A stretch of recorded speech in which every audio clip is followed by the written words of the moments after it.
I'm going to be showing you how to pin a pair of pants correctly onto the fabric, making sure that our grain lines are straight so that the pants, when worn, will be hanging nice and straight. I have already washed this fabric because it's a linen, and linen is inclined to shrink, so I've pre-washed and ironed it just to make sure that I'm not going to have that problem. I've then folded it with the right side on the inside and the salvages together, which is now, that is my straight grain, and this folded edge here, which is parallel to that, is also my straight grain. I have also placed all my pieces down on the amount of fabric that I have, just to make sure that it all fits in, because there's nothing worse than you start cutting away and you find that you don't have enough fabric. So that's why I've laid out all the pieces here, so I know that everything fits, and I'm going to be able to make the pants out of this length of fabric. So let me start with measuring the grain lines and getting those straight so that the pants will hang correctly on when I'm wearing them on the body. So I measure here from the selvage to the grain line which is marked on my pattern, and I place a pin there to secure it. The measurement is 17 centimeters. Now I move the tape over to the other end of the grain line, and I make sure that on this side I slide the pattern until it's also at the 17 centimeter mark on my tape measure. Holding it, I then pin that into place. Now that my grain line is secure, I can proceed to pin the rest of the pants. Now that I've finished pinning the front part of the pants pattern down, I'm going to do the back section. Once again, I measure from the grain line, and now I measure to the fold, knowing that that is parallel to the selvage, so it is also my straight grain. I see it is 19 centimeters, and I put a pin in there to secure that part of the grain line. I'll now go down to the other end of the grain line and make sure that I place my tape at the 19 here, and then slide the pattern until that grain line lands up at 19 centimeters down here as well. I then pin that into place.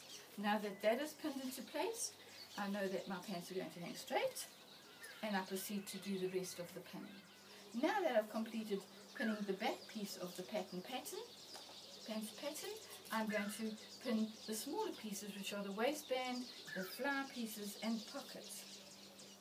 I do exactly the same thing, even though it's a very small piece. It's important that the grain is straight on this as well. So I'm starting at the top here.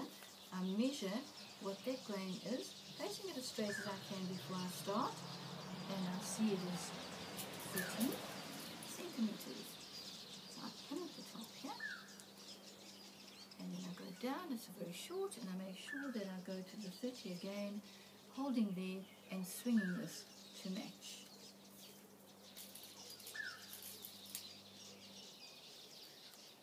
Now that that's in place, I would continue in the same manner with the rest of the waistbands. Now the waistband pieces have all been pinned into place, having measured the grain line as shown in that first one. I now come to this little flower facing piece, and even with that it's important to have that straight on the grain line to land up with a very professional finish at the end of your garment. So here I get 31, make sure that line is exactly on there, and I pin it into place, and down the grain line I do the same again. I place this on the 31 and I slide that to match.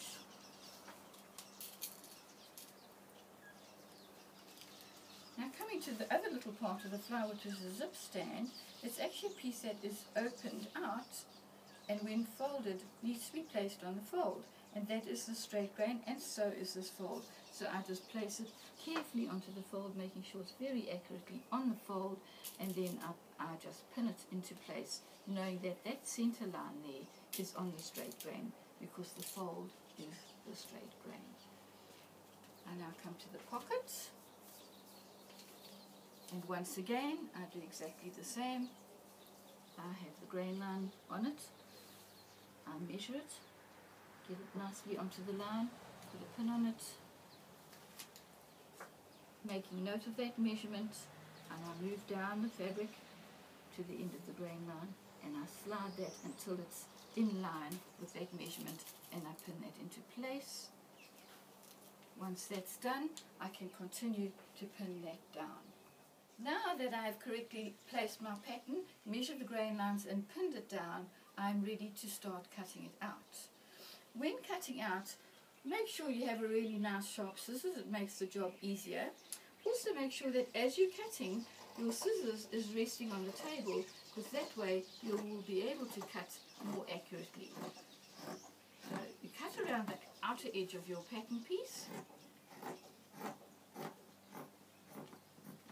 Go carefully around the corners, because that controls the fit of these pants.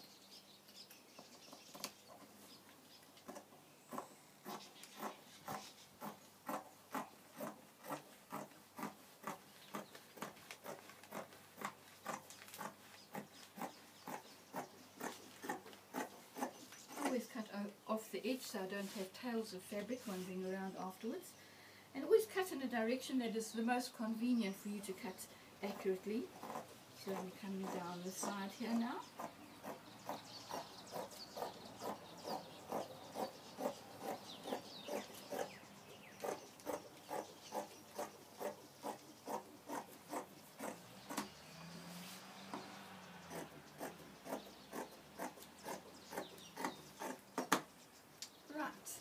That's the first piece. The back of the pants are now cut out. I will now proceed to cut the rest of the pieces out. I've now finished cutting out the back part of the pants, and I've also cut out the little flower facing. I'm now going to cut out the front part of the pants. Once again, making sure that my scissors rests on the table so that I can cut nice and accurately. You can also cut off the edge so that one can pull the piece a little bit closer and make your cutting that much easier and more accurate. So I'm cutting it out.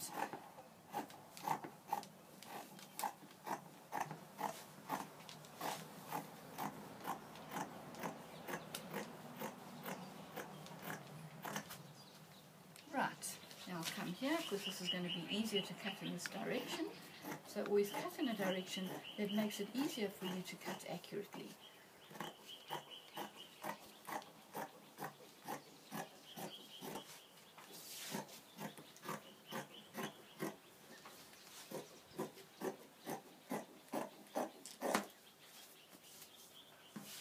When there's a little notch or V on your fabric, you would cut in a little notch there. That helps you to fit your pieces on correctly later on.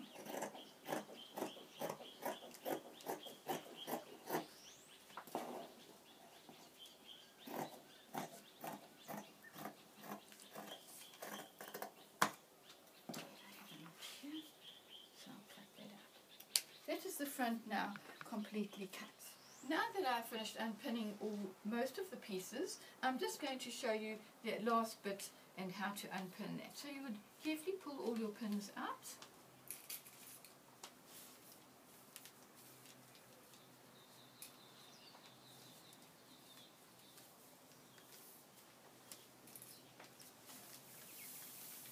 And take your pattern piece off and put it aside.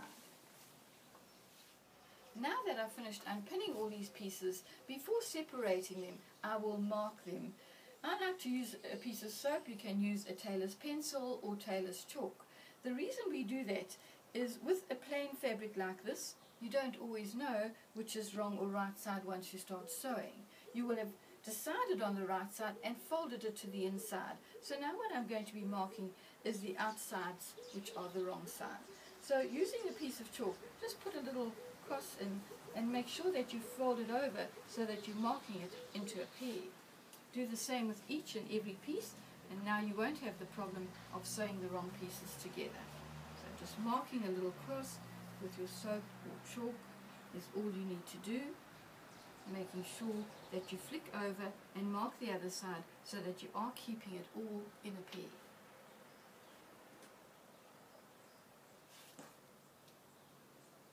Once that's done, I can now bundle up my pieces ready to sew, knowing that I will not be confused about which is wrong and right side when I separate them. So I'll fold them up nicely.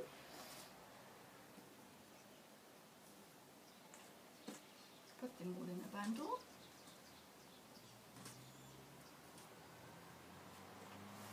Like that. find a longish piece of fabric. Here's a better one. And tie a little bundle around that.